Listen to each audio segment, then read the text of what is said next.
Hello नमस्कार दोस्तों, स्वागत है आप सबका अमित क्लासेस आगरा के स्टडी प्लेटफॉर्म पर। तो दोस्तों आज हम आपके बीच में उपस्थित हुए हैं पर्यावरण अध्ययन की क्लास को लेकर के, जो कि बहुत ही ज्यादा महत्वपूर्ण रहने वाली क्लास है दोस्तों, सीटेट 2023 के लिए। इसी क्लास में से भी जितने भी क्वेश्चन है इसी में से पसंदे आपको, और ये जो मैंने आपका सेट बनाया है ये प्रीवियस ईयर में जो भी पेपर आया है वहीं से लिए गए प्रश्न है। तो बहुत ही ज्यादा महत्वपूर्ण रहने वाली क्लास है दोस्तों। तो सभी लोग जल्द से जल्द लाइव जुड़े दोस्तों, और हाँ, शेयर करना ना भूलें और साथ में चैनल को सब्सक्राइब जरूर करें। चलिए बात करते हैं दोस्तों क्वेश्चन नंबर फर्स्ट की। क्वेश्चन नंबर फर्स्ट में आपसे बोला गया है तरुण भारत संघ एक ऐसी संस्था है। संस्था का मतलब ये क्या है? एनजीओ है। एनजीओ है। अब आपको पता होना चाहिए दोस्तों कि एनजीओ होता क्या है? गैर सरकारी संगठन होता है, यानी नॉन गवर्नमेंट ऑर्गेनाइजेशन होता है। बात करते हैं दोस्तों तरुण की। तरुण का पर्यायवाची क्या होता है दोस्तों? जल होता है। और ये एक संस्था है, और ये एक संस्था है दोस्तों जो जल से के संरक्षण के लिए कार्य करती है, यानी जल का किस प्रकार संरक्षण किया जाए उस पर क्या है? कार्य करती है। इस संस्था का प्रधान निम्न में से कोई एक है। अब आपको यह बताना है कि वो कौन है, सही विकल्प चुनना है। क्या मेघा पाटेकर है, क्या सुंदरलाल बहुगुणा है, क्या राजेंद्र सिंह है, या पीसी जोशी है? बताइए कि कौन है। तो सबसे पहले मैं आपको बता दें, जो मेघा पाटेकर है, मेघा पाटेकर का किससे संबंध है? नर्मदा बचाओ आंदोलन से। किससे है? नर्मदा बचाओ आंदोलन से किसका संबंध है? ये आपका मेघा पाटेकर का है। सुंदरलाल बहुगुणा की बात करते हैं तो चिपको आंदोलन के लिए जाने जाते हैं। किसके लिए जाने जाते हैं? चिपको आंदोलन के लिए। बहुत ही ज्यादा फेमस नाम है दोस्तों, चिपको आंदोलन के लिए जाने जाते हैं। वही बात करते हैं डॉक्टर राजेंद्र प्रसाद या राजेंद्र सिंह, जो भी दिया गया है, इनको हम किसके नाम से जानते हैं? जल पुरुष के नाम से भी जानते हैं। तो इनका राइट आंसर क्या हो जाएगा दोस्तों? जल से संबंधित है। और जल पुरुष किसे कहते हैं? राजेंद्र प्रसाद को कहते हैं। तो आपका ऑप्शन नंबर जो सी है वो करेक्ट हो जाएगा। और हम बात करते हैं दोस्तों कि एक संस्था है, एक एनजीओ है, इसकी स्थापना कब हुई थी? तो ये आपको पता होना चाहिए। इसकी स्थापना हुई थी 30 मई 1975 को क्या हुई थी? इसकी स्थापना की गई थी। ठीक है दोस्तों, ध्यान रखिएगा, बहुत ही ज्यादा महत्वपूर्ण है। और वर्तमान में भी कौन है? राजेंद्र प्रसाद हैं। ठीक है, चलिए आगे बढ़ते हैं दोस्तों। बात करते हैं प्रश्न नंबर सेकंड। बहुत ही ज्यादा फेवरेट प्रश्न है सीटेट का। इसमें आपसे बोला है भूमिगत जल, भूमिगत यानी जो भूमि के अंदर है, जल स्तर की क्षीणता का मुख्य कारण क्या है? यानी जल स्तर कम होता जा रहा है, इसका क्या कारण है ये आपको बताना है। बरसात का कम होना? ऐसा बिल्कुल भी नहीं है, बरसात तो होती है और कभी कभी ज्यादा भी होती है। वृक्षों का आवरण कम, इससे कोई मतलब नहीं है। सिंचाई हेतु ट्यूबवेल और हाथ के पंपों का उपयोग, यही कारण है। यही कारण क्या है? सिंचाई के लिए क्या है? ट्यूबवेल का यूज करना। तो आपका ऑप्शन नंबर जो सी है वो करेक्ट हो जाएगा। अब बात आती है दोस्तों सिंचाई की, तो कहीं ना कहीं ये कृषि से संबंधित है। किससे संबंधित है? कृषि से संबंधित है। तो और कृषि किससे संबंधित है दोस्तों? किसान से संबंधित है। तो आपको बताना है किसान का मित्र किसे कहा जाता है। किसे कहा जाता है? आप बोलोगे किसको? केंचुए को कहा जाता है। केंचुआ और सांप को कहा जाता है। ठीक है दोस्तों, आगे बढ़ते हैं। बात करते हैं प्रश्न नंबर तीसरे की दोस्तों। कई स्थानों पर अम्ल वर्षा, अम्ल वर्षा की बात आ गई तो कहीं ना कहीं एक केमिकल रिएक्शन होती है। अब आपको बताना है कि अम्ल वर्षा जलीय विविधता को प्रभावित कर रही है। अम्ल वर्षा निम्न में से किन प्रमुख रसायनों यानी केमिकलों के कारण होती है, ये आपको बताना है। देखिए, हाइड्रोक्लोरिक अम्ल यानी इसको हम क्या बोलते हैं? HCl बोलते हैं। और सल्फ्यूरिक अम्ल को क्या बोलते हैं? H2SO4। H2SO4। तो ये पहली बात तो आपको ध्यान रखनी है कि सल्फ्यूरिक अम्ल के कारण होती है। तो पहला वाला तो करेक्ट होगा, क्योंकि सल्फ्यूरिक अम्ल जहां होगा वही क्या होगा? वही अम्ल वर्षा होगी। बट सल्फ्यूरिक अम्ल के साथ में HCl नहीं होना चाहिए। यहां पे भी देखो वही बोला गया है, बट यहां पर क्या दे दिया? नाइट्रिक अम्ल। और नाइट्रिक अम्ल का फॉर्मूला क्या होता है ये आपको पता होना चाहिए। ये आपका होता है HNO3। क्या होता है? नाइट्रिक अम्ल होता है। तो देखिए सल्फ्यूरिक अम्ल के कारण होती है ना, तो सल्फ्यूरिक अम्ल के कारण होगी। तो यहां पर क्या नाइट्रिक अम्ल दे दिया, तो ये वाला गलत हो जाएगा, ये भी गलत हो गया। अब बात करते हैं सल्फ्यूरिक अम्ल, यहां पे भी दिया है, यहां पे भी दिया है, बट ये क्या है? एसिटिक, एसिटिक के कारण नहीं होती। एसिटिक का फॉर्मूला क्या होता है? CH3COOH। ये किसका होता है? आपका एसिटिक अम्ल का होता है। वही बात करते हैं नाइट्रिक अम्ल और सल्फ्यूरिक अम्ल, जब दोनों ये मिल जाते हैं तो आपकी क्या होती है? आपकी अम्ल वर्षा होती है। क्या होती है? अम्ल वर्षा होती है। बहुत ही ज्यादा इंपॉर्टेंट प्रश्न है दोस्तों, आप इसको नोट करिएगा। चलिए आगे बढ़ते हैं, बात करते हैं दोस्तों प्रश्न नंबर 4 की। प्रश्न नंबर 4 को करने से पहले जितने भी मेरे भाई बहन लाइव जुड़े हैं एक बार शेयर जरूर करें दोस्तों। बात करते हैं धरती की। धरती पर आलवड़, आलवड़ का मतलब जो सॉल्ट ना हो, इसको भी हम बोलते हैं अनसॉल्ट। क्या बोल सकते हैं? अनसॉल्ट बोल सकते हैं। जल की उपलब्धता बहुत कम है। कुल उपलब्ध आलवड़ जल की निम्न में से किस सर्वाधिक प्रतिशत कुल आलवड़ की मात्रा है, यानी ऐसे कितने जल की मात्रा है जो क्या है, लवण युक्त नहीं है। अब आपको बताना है, क्या बताइए, नदियां हैं, झरने हैं, जलप्रपात है या ग्लेशियर है? तो इसका राइट आंसर क्या हो जाएगा? ग्लेशियर है। ऑप्शन नंबर जो आपका सी है वो करेक्ट हो जाएगा। ठीक है दोस्तों, आगे बढ़ते हैं, बात करते हैं प्रश्न नंबर 5 की। प्रश्न नंबर 5 भी बहुत ही ज्यादा इंपॉर्टेंट प्रश्न है दोस्तों। देखिएगा देखिएगा, बहुत ही ज्यादा इंपॉर्टेंट प्रश्न है। निम्न में से जल के विषय में कौन सा सही नहीं है? अब आपको नेगेटिव चाहिए। जल एक सार्वभौमिक विलायक है। विलायक का मतलब इस जल में आप कुछ भी डालो वो क्या है, घुल जाएगा। चाहे नमक डालो, चाहे चीनी डालो, कुछ भी डालो, मतलब वो क्या है, घुल जाएगा, इसलिए क्या है, विलायक है। इसमें विभिन्न पदार्थों को घोलने की क्षमता होती है। यही वाली बात मैंने अभी भी ऊपर समझाई है, तो ये भी ठीक है, ये भी ठीक है। इसका घनत्व 100 डिग्री सेल्सियस पर सर्वाधिक होता है। आप कह दोगे गलत, यही क्या हो जाएगा, गलत। तो 100 डिग्री नहीं होता, कितना होता है, 4 डिग्री सेल्सियस पर सर्वाधिक होता है। पदार्थ की तीनों अवस्थाओं में जल क्या है, विद्यमान है। सही बात है। देखिएगा, पदार्थ की तीन अवस्था, एक तो जल है, और जल से ही आप क्या बना सकते हो, बर्फ बना सकते हो, और बर्फ से ही क्या बना सकते हो, भाप। जब आप उसे गर्म करोगे तो वो किसमें, भाप में कन्वर्ट हो जाएगी। तो ये तीनों स्टेट क्या है, जल की ही तो है। तो ये वाली बात तो सही है, ये भी सही है, ये भी सही है। बट हमसे क्या पूछी थी, नेगेटिव, तो ये गलत हो जाएगा, ये भी गलत, ये भी गलत। तो आपका ऑप्शन नंबर जो आपका सी है दोस्तों वो करेक्ट हो जाएगा। बात करते हैं दोस्तों प्रश्न नंबर 6 की। बहुत ही ज्यादा इंपॉर्टेंट प्रश्न है दोस्तों, परिवार से रिलेटेड है। अब आपको कमेंट करके मुझे यह बताना है कि भारत में परिवार कितने प्रकार के होते हैं। परिवार कितने प्रकार के होते हैं, ये आपको कमेंट करके बताना है। बताइएगा। रीता अपनी नौकरी वाले माता पिता, यानी रीता जो है अपने, उसके माता पिता क्या है, नौकरी वाले हैं, और छोटे भाई बहन है, दादा दादी हैं, चाचा एवं चाची है। चाची यहां लिखना भूल गए, क्या होगा, चाची, चाची है, उनके परिवार के साथ रहती है। तो इस प्रकार जो परिवार की व्यवस्था को क्या कहते हैं, यानी ऐसा जो परिवार है इसको हम क्या कहेंगे, मातृवंश परिवार। मातृवंश क्यों कहेंगे, क्योंकि जिसमें माता मुखिया होगी, गलत हो गया। पितृवंश परिवार, जिसमें रीता के पिता मुखिया होंगे। भाई रीता के पिता मुखिया तो होंगे, बट यहां बात हो रही है कि रीता अकेली नहीं है, रीता के माता पिता भी हैं, और माता पिता के साथ में उसके दादा दादी भी हैं।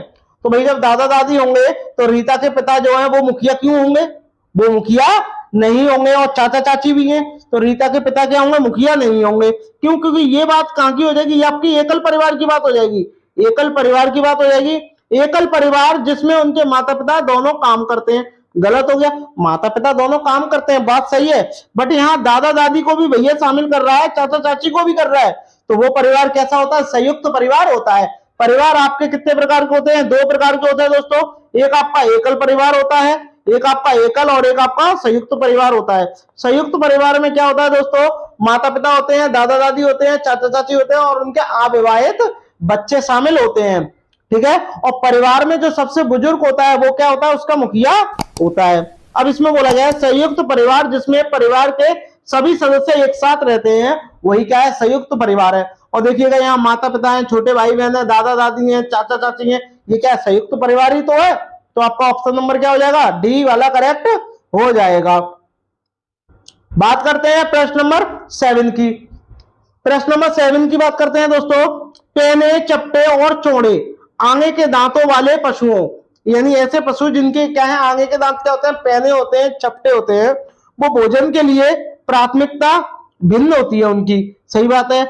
यह पशु निम्न में से कौन सी खाद्य सामग्री को प्राथमिकता चुनेंगे। भाई प्राथमिकता की बात हो रही है तो कहीं ना कहीं क्या होंगे, प्रथम उपभोक्ता होंगे। और प्रथम उपभोक्ता क्या खाता है, घास खाता है, घास और शाक खाता है। तो आपका ऑप्शन नंबर क्या हो जाएगा, बी वाला करेक्ट हो जाएगा। मांस खाएगा नहीं, अनाज और फल नहीं खाएगा। तो आपका ऑप्शन नंबर क्या हो जाएगा, बी वाला करेक्ट हो जाएगा। बात करते हैं दोस्तों प्रश्न नंबर 8 की। प्रश्न नंबर 8 भी बहुत ही ज्यादा इंपॉर्टेंट है दोस्तों। जो पौधे खारे पानी यानी जो लवण युक्त होंगे वही क्या होंगे, खारे पानी में उगते हैं। क्या होंगे, लवण युक्त होंगे, क्षेत्रों में उगते हैं, उनको क्या कहा जाता है, मैंने अभी अभी आपको बताया। लवण जिसमें दे दिया है, इसमें हाथ दे दिया है, मरु दे दिया है, ये समुद्र में उगने वाले हो गए। तो क्या हो जाएगा, ऑप्शन नंबर जो आपका ए है वो करेक्ट हो जाएगा। लवण मृदोविद यानी जो लवण युक्त जो मृदा होती है वो आपकी समुद्र में पाई जाती है, और इसी को हम क्या बोलते हैं, हेलोफाइट कहते हैं। अब आपको कमेंट करके ये बताना है मुझे कि समुद्र की गहराई हम किससे मापते हैं। समुद्र की गहराई, समुद्र की गहराई मापी जाती है, बताइए किससे मापी जाती है, ये आपको कमेंट करके बताना है। कमेंट करिएगा जल्दी से जल्दी कि समुद्र की गहराई किससे मापी जाती है। बात करते हैं दोस्तों प्रश्न नंबर 9 की। ये बहुत ही ज्यादा महत्वपूर्ण रहने वाला प्रश्न है। देखिएगा इसमें आपसे क्या बोला है, जो रंग चित्र किसी कथा का चित्रण करते हैं जिसमें केवल प्राकृतिक रंगों जो प्रकृति से प्राप्त हुए हो, बना मतलब किसी के द्वारा किसी और रंगों के द्वारा बनाए नहीं गए हो, सिर्फ प्रकृति द्वारा प्राप्त हुए हो का प्रयोग किया जाता है, उस चित्रकला को क्या बोलते हैं, चित्रकाठी कहते हैं। चित्रकला संबंधित है ये आपको बताना है। अब आपसे बोला गया चित्रकाठी, ये आपकी कहां की है, ये आपकी महाराष्ट्र की है दोस्तों। और महाराष्ट्र में एक और चित्रकारी होती है जिसको क्या बोलते हैं हम, बर्ली कहते हैं। बर्ली चित्रकारी कहां की है, ये आपकी महाराष्ट्र की है। इसमें भी आपको प्राकृतिक रंगों का प्रयोग किया जाता है। आई होप आपको वीडियो अच्छी लग रही होगी। अगर अच्छी लग रही हो तो प्लीज लाइक शेयर सब्सक्राइब जरूर करें दोस्तों। मैं आपके लिए इतनी बहुत ही महत्वपूर्ण प्रश्नों को लेकर आया हूं, तो एक लाइक तो बनता है दोस्तों, जल्दी से जल्दी एक लाइक दे दीजिए। चलिए, और हाँ बात करते हैं राजस्थान की, बात करते हैं राजस्थान में सबसे ज्यादा चित्रकारी जो प्राचीन शैली है वो क्या है, वो आपकी क्या है, मेवाड़ है। क्या है, मेवाड़ शैली है। क्या है, मेवाड़ शैली। ये कहां की है आपकी, ये आपकी राजस्थान की है। बात करते हैं आंध्र प्रदेश की। आंध्र प्रदेश की बताइए क्या है, सूती कपड़े पे क्या है, रंगीन छापर बनाई जाती है। कौन सी, कहां की चित्रकारी, ये एक हस्तकारी चित्रकारी होती है, और ये कहां की है, आपकी आंध्र प्रदेश की है।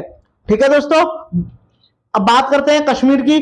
कश्मीर में क्या होता है बताइए, कश्मीर की भी कोई एक विशेषता बता दीजिए, बताइए। सरसों के तेल में तली मछली कहां के लोग खाते हैं, सरसों के तेल में तली मछली, सरसों के तेल में तली मछली कहां के लोग खाते हैं, ये आपके कश्मीर के लोग खाते हैं। ठीक है, बात करते हैं राजस्थान के। राजस्थान का आपको एक चीज और बतानी है कि राजस्थान की राजधानी क्या है, कमेंट करके बताइए। आप कहोगे क्या है, जयपुर है। चलो ठीक है, ये तो सबको पता है जयपुर है। और पिंक सिटी किसे कहते हैं, पिंक सिटी भी आपको जयपुर को ही कहते हैं। बात करते हैं दोस्तों प्रश्न नंबर 10 की। प्रश्न नंबर 10 की चर्चा करते हैं दोस्तों। उन आदिवासी वर्गों की पहचान करनी है, यानी अब हमें आदिवासी जो वर्ग हैं उनकी हमें क्या करनी है, पहचान करनी है। ठीक है जी, कर लेंगे पहचान। अब पहचान तो कर लेंगे। जो हिमाचल प्रदेश से है, भारत के मूल निवासी हैं, हिमाचल प्रदेश की जनजाति है, और वो कहाँ है, आदिवासी हैं, और कहाँ के लोग हैं, कहाँ के, भारत के ही हैं। अब आपको पता है कि संताली है, गद्दी है, गोंड है, या साहबिया जनजाति है, बताइए कौन है। तो आपको मैं पहले बता दूं, ये जो संताली है ये कहाँ की है आपकी, ये आपकी कहाँ की है, ये आपकी झारखंड की है दोस्तों। कहाँ की है, झारखंड की है दोस्तों, बहुत ही ज्यादा इंपॉर्टेंट है। और गद्दी की बात करते हैं, ये आपकी कहाँ की है, हिमाचल प्रदेश की है। कहाँ की है, हिमाचल प्रदेश की है दोस्तों, हिमाचल प्रदेश की है। जल्दी से जल्दी सभी लोग शेयर जरूर करिएगा। बात करते हैं गौड़ जनजाति की, ये आपकी कहाँ की है, ये आपकी छत्तीसगढ़ की है। कहाँ की है, छत्तीसगढ़ की है। बात करते हैं आपकी आखिरी जनजाति है, ये क्या है, साहबिया जनजाति, ये आपकी कहाँ की है, ये आपकी राजस्थान की है। कहाँ की है, राजस्थान की जनजाति है। अब आपको देखना है कि हिमाचल प्रदेश की पूछी है, तो आपका ऑप्शन नंबर क्या हो जाएगा, आपका ऑप्शन नंबर जो बी है वो करेक्ट हो जाएगा। राजस्थान की बात करते हैं दोस्तों, कि राजस्थान की एक चीज फेमस और बताइए, यहाँ का नृत्य मुझे कमेंट करके बताइएगा। छत्तीसगढ़ की बात करते हैं, छत्तीसगढ़ में क्या होता है दोस्तों, लाल चीटी की चटनी के लिए फेमस है। चलिए आगे बढ़ते हैं, बात करते हैं प्रश्न नंबर 11। प्रश्न नंबर 11 की बात करते हैं दोस्तों। और 11 की भी बात करने से पहले मैं आपको बता दूं कि आपसे एक बार भी मैंने कमेंट करवा के पूछा था कि एक प्रश्न बताइए कि समुद्र की गहराई किससे मापते हैं। उसका आंसर क्या हो जाएगा, फेदोमीटर। क्या हो जाएगा, फेदोमीटर हो जाएगा। फेदोमीटर से क्या मापते हैं, समुद्र की गहराई का पता चलता है। अब आपको बताना है कि निम्न में से मिजोरम, कई बार पढ़ा चुका हूं, इसका प्राचीन नृत्य बताना है। बताइए, मिजोरम बहुत बार पहले पढ़ा है, आप तुरंत टिक लगा दोगे। क्या है?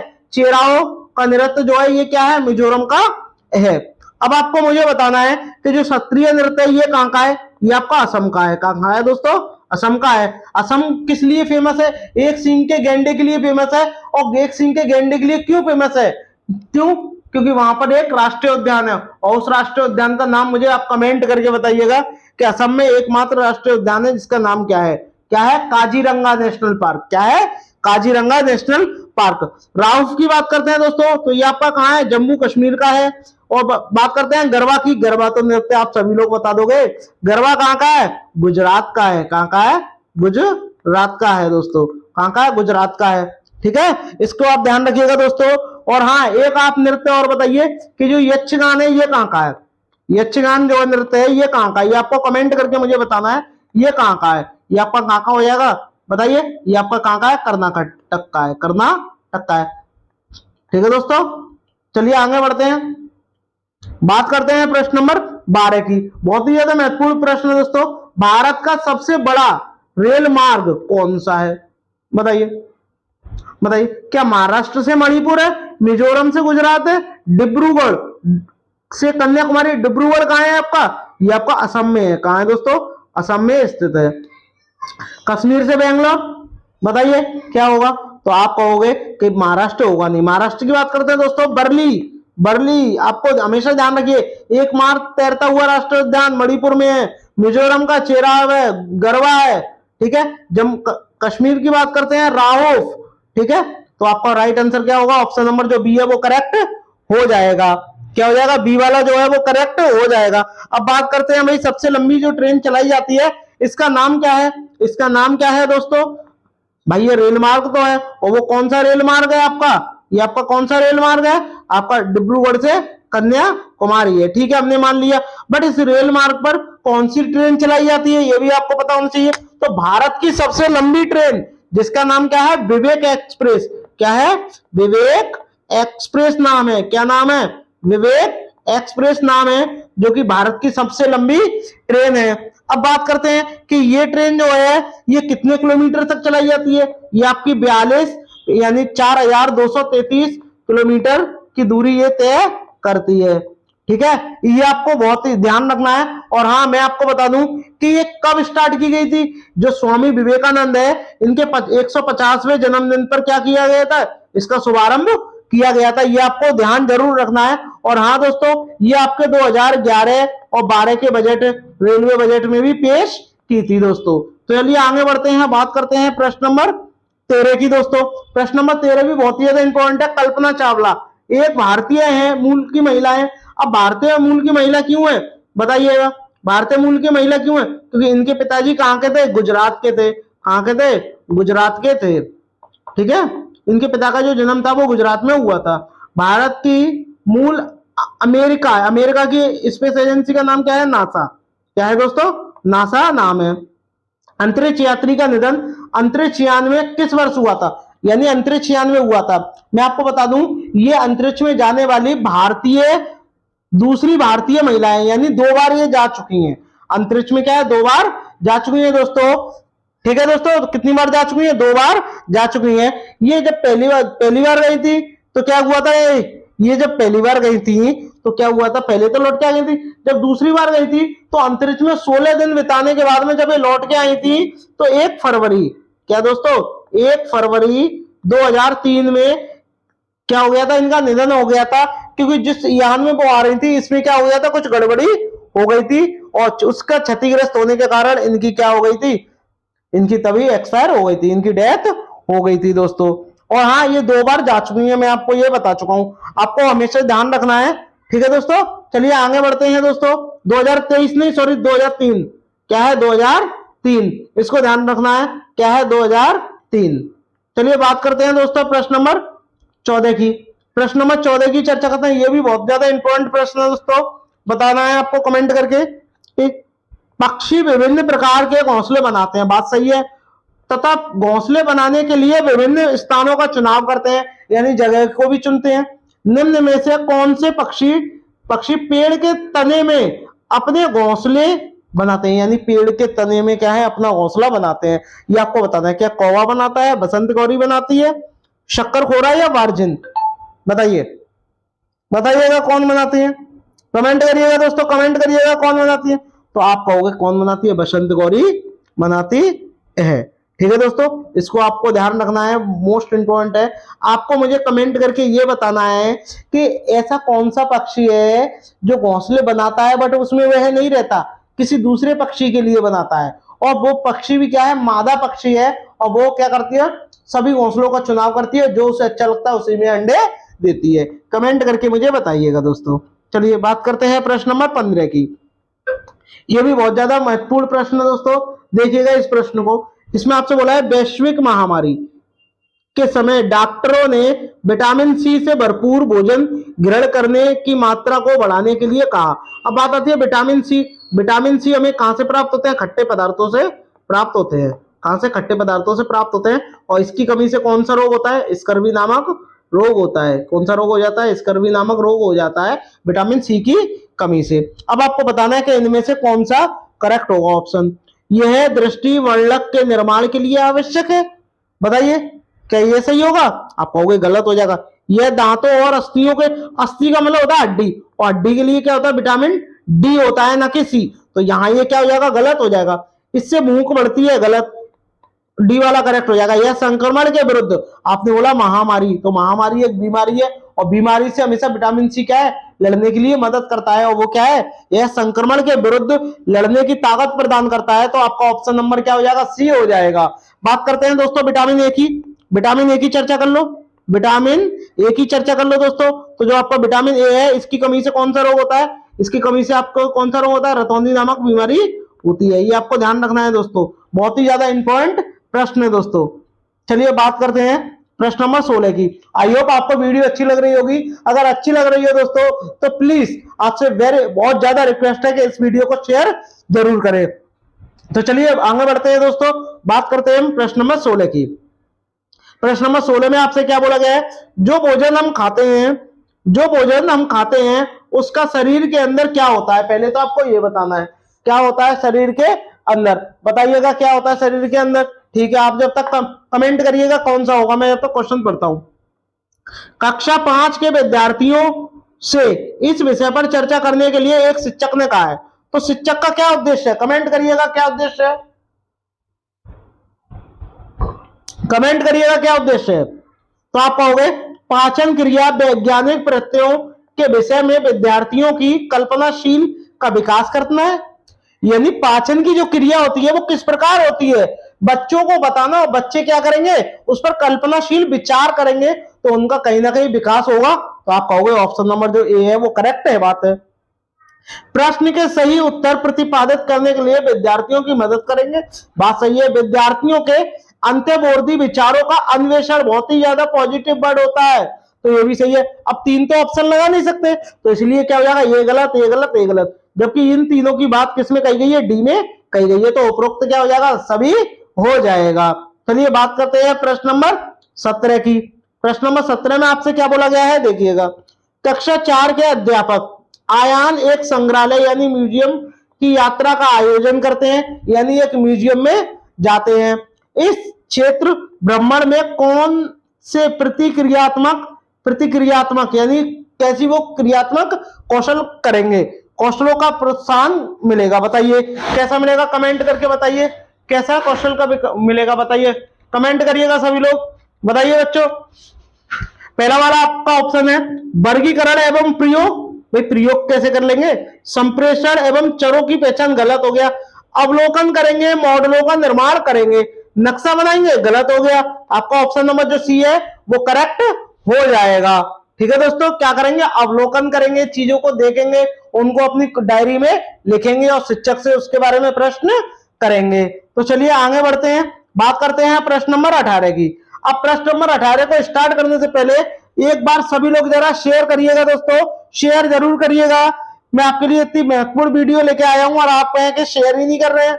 भाई शेयर तो करना चाहिए ना, शेयर करिएगा सभी, एक बार शेयर करो, सभी लोग शेयर करो। चलिए आगे बढ़ते हैं, बात करते हैं प्रश्न नंबर 18 की। प्रश्न नंबर 18 में आपसे क्या बोला है, निम्नलिखित में से कौन से जानवर के आगे के दांत पूरी जिंदगी भर बढ़ते रहते हैं। अब भाई वो जिंदगी भर बढ़ेंगे तो उनका कहीं ना कहीं जबड़ा मसूड़ा बाहर आ जाएगा, जबड़ा फट जाएगा, बाहर आ जाएगा, तो वो क्या करेंगे, तो किसी न किसी चीज को कुतरते रहते हैं।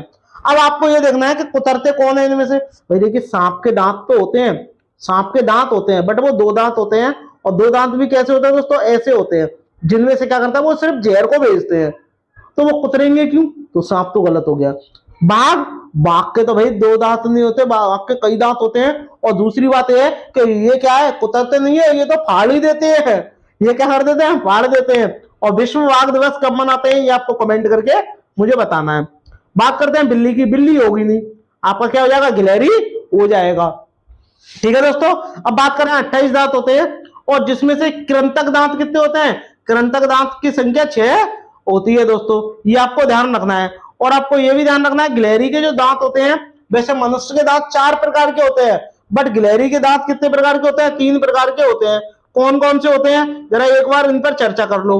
पहली बात करते हैं कृंतक, पहले क्या होता है, कृंतक होता है, ये मनुष्य का भी होता है। और दूसरा कौन सा होता है, चवर्णक होता है, कौन सा, चवर्णक होता है। एक और होता है, वो क्या होता है, अग्र चवर्णक, क्या होता है, अग्र चवर्णक होता है। ठीक है दोस्तों, ये आपको और ध्यान रखना है, क्या होता है, अग्र चवर्णक होता है। ठीक है, कौन सा होता है, अग्र चवर्णक होता है। ठीक है, इसका आपको ध्यान और रखना है।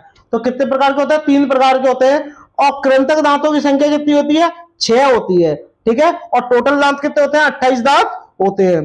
भारत में सांप कितने प्रकार के पाए जाते हैं, 4 प्रकार के पाए जाते हैं। तो इसका राइट आंसर क्या हो जाएगा आपका, बताइए, गिलहरी हो जाएगा। ठीक है, और हाँ, अगर गिलहरी नहीं होता तो क्या हो जाता, चूहा, क्या होता है, गिलहरी नहीं होता तो क्या होता है, चूहा हो जाता।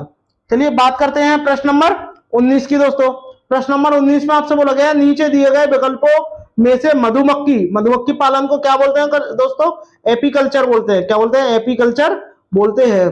ठीक है दोस्तों, अभी अभी मैंने आपसे पूछा बाघ दिवस कब मनाए जाते हैं, तो आपको पता होना चाहिए कब मनाते हैं, 29 जुलाई को मनाते हैं बाघ दिवस। कब मनाते हैं, बाघ दिवस मनाते हैं। सर्वाधिक उपयुक्त विशेषता आपको पहचाननी है, बताइए। रानी मधुमक्खी ही अंडे देती है, क्या रानी मधुमक्खी ही अंडा देती है, आपका वो सही बात है, रानी मक्खी ही अंडे देती है। नर मधुमक्खी की कार्यकर्ता के रूप में कोई भूमिका नहीं होती, ये भी बात सही है। सभी मादा मधुमक्खी अंडे देती है, अभी बोला रानी मक्खी अंडे देती है, आप कह रहे हैं सभी मादा मक्खी अंडे देती है, तो तीसरा वाला गलत हो गया। कार्यकर्ता मधुमक्खी भोजन को खोजती है और उसे उसे लेकर आती है, तो आपका ये भी सही है, यानी पहला दूसरा चौथा, और पहला दूसरा चौथा आपका ऑप्शन नंबर किसमें है, सी में है। अब आपको बताना है कि मधुमक्खी पालन का सबसे अच्छा समय कौन सा होता है, ये आपको कमेंट करके मुझे बताना है कि सबसे अच्छा समय कौन सा होता है। और ये मैंने आपको पढ़ाया भी है, ये मैंने आपको पढ़ाया भी है, तो कमेंट करके मुझे बताना है। बात करते हैं प्रश्न नंबर दोस्तों 20 की। प्रश्न नंबर 20 की चर्चा करते हैं। व्यक्ति जो वनों में कम से कम 25 वर्षों से रह रहे हैं, उनका वन भूमि और उसमें होने वाले उपज पर अधिकार हो जाता है। यह एक्टर नहीं है, एक्ट है। यह जो एक्ट है, ये कौन सा एक्ट है, ये आपको बताना है, यानी कौन सा अधिनियम है, ये आपको मुझे बताना है। तो बताइए वह कौन सा एक्ट है। कोई भी व्यक्ति, जरूरी नहीं है जंगल की बात हो, कोई भी व्यक्ति कहीं पे 25 वर्षों से रह रहा है तो उस पर उसका अधिकार हो जाता है, और उस भूमि पर जो भी उपजेगा, जो भी बना हुआ, उस पर भी उसका अधिकार होगा। और यह एक्ट कौन सा है, ये आपको मुझे बताना है। तो बताइएगा कौन सा एक्ट है, बताइएगा कौन सा एक्ट है। तो आप कहोगे कि भाई अभी अभी तो बन के आया नहीं है कि 2019 में आया हो, ये एक्ट पुराना है। और ये कितना पुराना है, वन एक्ट अधिकार 2007 में आया था। तो आपका ऑप्शन नंबर क्या हो जाएगा, आपका ऑप्शन नंबर ए हो जाएगा। चलिए आगे बढ़ते हैं, बात करते हैं प्रश्न नंबर 21 की। प्रश्न नंबर 21 में बोला है झूम की खेती है, बताइए झूम की खेती है तो ये कैसी खेती है, ये आपको बताना है। बताइए झूम की खेती है तो कैसी खेती है ये, बताइए। और झूम की खेती कहां होती है, ये भी आप मुझे बताइएगा। क्या जैविक खेती है, काट और दुग्ध खेती है, कीटनाशकों का सीमित उपयोग है, या रासायनिक खादों का सीमित उपयोग है, बताइए। काट और दुग्ध का ये क्या है, काट और दुग्ध नहीं होगा, दग्ध है, क्या है, दग्ध है की खेती है। दग्ध का मतलब काट ली फसल और वहां पर क्या आग लगा दी, आग लगाने के बाद में यानी एक बार उगाया, दूसरी बार भी उगाया, कीटनाशकों का प्रयोग कर बार बार करके उगाते हैं, और जब वो भूमि बंजरी हो जाएगी तो उसको आग लगा के उसे छोड़ देना काफी समय के लिए, और दूसरी जगह फिर दोबारा जाकर के खेती करना। तो आपका क्या हो जाएगा, जैविक तो होती थी, ये गलत हो गया, ये भी गलत, ये भी गलत, तो आपका क्या हो जाएगा, ऑप्शन नंबर जो आपका बी है वो करेक्ट हो जाएगा। अब आपको ये बता दें कि ये खेती कहाँ होती है, मैंने अभी आपसे पूछा कहाँ होती है आपकी, एक तो आपके अरुणाचल प्रदेश में होती है, कहाँ होती है, अरुणाचल प्रदेश में होती है।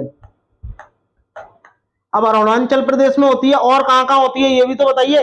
एक आपकी नागालैंड में होती है, कहाँ होती है, नागालैंड, नागालैंड में होती है, मिजोरम में होती है, मिजोरम में होती है, मेघालय में होती है, मेघालय में होती है, त्रिपुरा में होती है, त्रिपुरा में होती है, और एक मणिपुर में भी होती है, कहाँ होती है, मणिपुर में होती है। तो इन जगह क्या होती है, झूम की खेती होती है दोस्तों, ये आपको ध्यान रखना है, ठीक है। आगे बढ़ते हैं, प्रश्न नंबर 22। प्रश्न नंबर 22 भी बहुत ही ज्यादा इंपॉर्टेंट है, रोनाल्ड रॉस के बारे में है, और 1902 में उन्हें चिकित्सा के क्षेत्र में नोबेल पुरस्कार मिला, और क्या शोध करने के लिए मिला, यदि उन्होंने किस चीज की शोध की थी आपको बताना है, तो बताइएगा क्यों मिला। डेंगू मच्छर से फैलता है, मलेरिया मच्छर से फैलता है, चिकनगुनिया मच्छर से फैलता है, प्लेग कुत्तों से फैलता है, बताइएगा, बताइएगा कमेंट करके, जल्दी से बताइए कमेंट करके क्या होगा इसका राइट आंसर, कमेंट करिएगा। देखिए मैं आपको बता दूं कि इन्होंने 1902 में क्या मिला था, इन्हें चिकित्सा के क्षेत्र में नोबेल पुरस्कार मिला था, बट ये शोध करने के लिए क्या मिला था, ये इन्होंने शोध किया था कि जो मलेरिया जो बीमारी है, जो आपकी मलेरिया बीमारी है, किससे होती है, मच्छरों से होती है। इन्होंने क्या किया था, इसका शोध किया था। बात करते हैं वही चिकनगुनिया, चिकनगुनिया की बात करते हैं, तो ये भी रोग क्या है, मच्छरों से होता है, बट इन्होंने मलेरिया की खोज की थी, चिकनगुनिया की खोज नहीं की थी। और ये कौन से मच्छर से होता है, ये एक मच्छर है जिसका नाम क्या है, एडीज मच्छर है, इसके काटने से होता है, क्या होता है, चिकनगुनिया नामक रोग होता है। बात करते हैं दोस्तों प्लेग की, प्लेग कुत्ते से काटने से नहीं होता, प्लेग होता है जब आपको चूहा खा जाए, क्या चूहे खा जाए। अब कुत्ते के काटने से कौन सा रोग होता है, ये रेबीज नामक बीमारी होती है, क्या होती है, रेबीज नामक बीमारी हो जाती है। चलिए आगे बढ़ते हैं, बात करते हैं प्रश्न नंबर 23 की। सिनकोना पेड़, सिनकोना एक पेड़ है जिसकी क्या करते हैं, जिसका प्रयोग क्या होता है, मलेरिया की दवाई बनाने में किया जाता है। अब पेड़ का प्रयोग किया जाता है, लेकिन पेड़ का किस भाग का प्रयोग किया जाता है ये आपको बताना है, किस भाग का प्रयोग मलेरिया के उपचार के लिए किया जाता है। और रोनाल्ड रॉस को सन 1900 कितने में नोबेल पुरस्कार मिला था, आपको पता होना चाहिए 1902 में इसके लिए पुरस्कार मिला था, और इन्होंने बताया था कि मलेरिया जो है मच्छर से फैलता है। तो बताइए कि जड़ का प्रयोग होता है, छाल का होता है, पत्ते का होता है, बीज का होता है, तो बीज का होगा नहीं, पत्ते का होगा नहीं, जड़ का होगा नहीं, आपका ऑप्शन नंबर क्या हो जाएगा, बी करेक्ट हो जाएगा। किससे होता है, ये आपका छाल से होता है। चलिए आगे बढ़ते हैं, प्रश्न नंबर 24।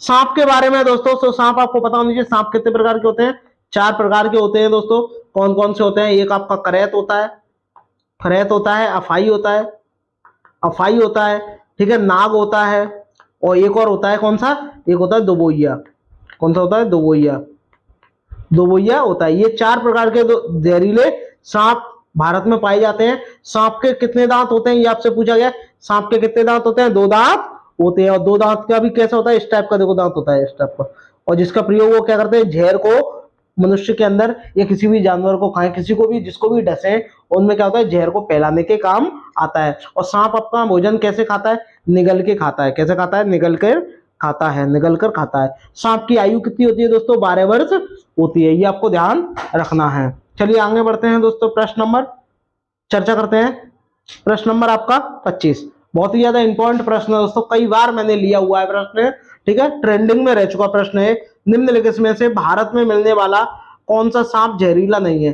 अब भारत में 4 प्रकार के जहरीले सांप पाए जाते हैं, अभी भी मैंने आपको बताया, करैत, नाग, दोबैया, अफाई, ये क्या है, जहरीले सांप है। तो देखो दोबैया भी है, कटाई नहीं होगा, कटाई नहीं होगा, क्या होगा, करैत होगा, क्या होगा, अफाई होगा, यहाँ क्या होगा, अफाई, क्या होगा, अफाई। तो अफाई भी क्या है, एक क्या है, एक जहरीला सांप है, तो ये गलत हो गया। करैत भी क्या है, जहरीला सांप है, एक ही नहीं है। भारतीय शैल अजगर जो है ये जहरीला सांप नहीं है दोस्तों। तो चलिए आगे बढ़ते हैं, बात करते हैं प्रश्न नंबर 26 की। बात करते हैं दोस्तों, बहुत ही ज्यादा इंपॉर्टेंट प्रश्न है। वर्मी कंपोस्टिंग एक विधि है जिसमें खाद बनाने में प्रयोग होता है। बताइए क्या प्रयोग होता है, ये आपको कमेंट करके बताना है। बताइए क्या प्रयोग होता है, कमेंट करके बताइएगा। सभी दोस्त जितने भी वीडियो देख रहे हैं मेरे भाई बहन, एक बार कमेंट जरूर करिएगा। कमेंट एक बार इस प्रश्न का आंसर कमेंट करिएगा। मैंने आपको कई बार पढ़ाया हुआ है प्रश्न है ये, तो एक बार कमेंट तो दोस्तों बनता ही है। बताइए करिएगा कमेंट, कमेंट करिएगा कौन सा होता है। और सभी लोग जानते हैं, सभी लोग वर्मी कंपोस्ट खाद है, और खाद का प्रयोग बनाने में किसका प्रयोग किया जाता है? एक ही है, किसान का मित्र इसे कहा जाता है। तो आप तुरंत लगा दोगे क्या केंचुए की बात हो रही है, केंचुए या सांप की। अब सांप तो दिया नहीं है ऑप्शन में, तो इसलिए क्या हो जाएगा आपका केंचुआ हो जाएगा। मोस्ट इंपॉर्टेंट प्रश्न है दोस्तों ये, ठीक है, आपको इसका ध्यान जरूर रखना है, परीक्षा में कई बार पूछा गया प्रश्न है ये, ठीक है। चलिए आगे बढ़ते हैं, बात करते हैं दोस्तों प्रश्न नंबर 27 की। ये भी बहुत ज्यादा इंपॉर्टेंट प्रश्न है दोस्तों। बात करते हैं दोस्तों, प्राथमिक स्तर पर अच्छी ईबीएस पाठ्यचर्या होनी चाहिए। अब प्राथमिक स्तर की बात हो रही है तो आपको पता होना चाहिए कब की बात हो रही है, 1 से लेकर के 5 तक जो भी बच्चे पढ़ते हैं इस क्लास की बात हो रही है। तो ईवीएस की पाठ्यचर्या में क्या होना चाहिए ये आपको बताना है। बताइए क्या होना चाहिए, कमेंट करिएगा क्या होना चाहिए, कमेंट करिएगा। पाठ के अंत में अधिक अभ्यास गलत वर्ड है। अपने आसपास को खोजने का अवसर बहुत ही ज्यादा पॉजिटिव वर्ड है, तुरंत आपने लगा दिया टिक, पहला वाला गलत। संकल्पनाओं की विस्तृत व्याख्या गलत वर्ड होते हैं, मैंने कई बार बताया। एक आपका व्याख्या हुआ, व्याख्या, याद करना, क्या करना, याद करना दोस्तों, रटना, ये क्या है, नेगेटिव वर्ड है। परिभाषा इसमें भी आ गया है, बल देना गलत हो गया। ये क्या है, नेगेटिव वर्ड होते हैं दोस्तों, तो आपको इन्हें देख करके तुरंत काट देना चाहिए। तो आपका क्या हो जाएगा, ऑप्शन नंबर जो बी है वो करेक्ट हो जाएगा। बात करते हैं दोस्तों प्रश्न नंबर 28 की। प्रश्न नंबर 28 की चर्चा करते हैं दोस्तों। पर्यावरण अध्ययन की कक्षा होनी चाहिए। बताइए कैसी कक्षा होनी चाहिए पर्यावरण अध्ययन की? गतिविधि आधारित होनी चाहिए। आप कहोगे सही बात है, होनी चाहिए। बच्चों को एक्टिविटी करके आप दिखाओ, सिखाओ उन्हें। पाठ्य पुस्तक आधारित भी होनी चाहिए, तो ये भी ठीक है। पाठ्य पुस्तक में दी गई गतिविधियों पर आधारित, ये भी ठीक है। तो 3 तो ऑप्शन हो नहीं सकते, तो क्या हो जाएगा, उपरोक्त सभी। ऑप्शन नंबर जो डी है वो करेक्ट हो जाएगा। बात करते हैं दोस्तों प्रश्न नंबर 29 की दोस्तों। कुत्ता मछली का आवास है। बताइए क्या नदी है, तालाब है, झील है, समुद्र है? तो आप कहोगे नदी होगा नहीं, तालाब होगा नहीं, झील होगा नहीं, क्या हो जाएगा, समुद्र हो जाएगा। तो आपका ऑप्शन नंबर क्या हो जाएगा, आपका डी करेक्ट हो जाएगा। अब आपको मुझे कमेंट करके बताना है कि जो डल झील है ये कहाँ स्थित है, डल झील कहाँ स्थित है दोस्तों, और ये डल झील कहाँ स्थित है, कमेंट करिएगा। चलिए आगे बढ़ते हैं, बात करते हैं प्रश्न नंबर 30 की दोस्तों। प्रश्न नंबर 30 में बोला है बंदर, शेर और चूहा के घर क्रमशः होते हैं। बताइए क्या बंदर घोंसले में रहेगा, गलत हो गया। कि बंदर बिल में रहेगा, कि बिल में रहेगा, गलत हो गया। तो आपका ऑप्शन नंबर क्या बी हो जाएगा। भाई बंदर पेड़ पे रहता है, शेर गुफा में रहता है और चूहा बिल में रहता है। अब ये भी मैंने आपसे पूछा डल झील, जो डल झील है दोस्तों, जो आपकी डल झील है दोस्तों, डल झील जो है ये कहाँ स्थित है ये आपको बताना है। ये आपकी कहाँ स्थित है डल झील, डल झील आपकी कहाँ है, आपने तो बताया नहीं कमेंट करके। ये आपकी कहाँ स्थित है, ये आपकी जम्मू कश्मीर में स्थित है। जम्मू कश्मीर शेष नाग झील है, ठीक है, नागिन झील है, ये सारी कहाँ स्थित है, ये आपकी जम्मू कश्मीर में स्थित है, ठीक है। चलिए आगे बढ़ते हैं दोस्तों। आई होप आपको वीडियो अच्छी लगी होगी। अगर अच्छी लगी हो दोस्तों तो थैंक्स फॉर वॉचिंग दोस्तों। और हाँ, अभी तक जितने भी मेरे भाई बहन ने वीडियो शेयर नहीं की है तो प्लीज लाइक शेयर सब्सक्राइब जरूर कर दो दोस्तों, ऐसी महत्वपूर्ण वीडियो देखने के लिए। चलिए मिलते हैं नेक्स्ट वीडियो में, तब तक के लिए धन्यवाद।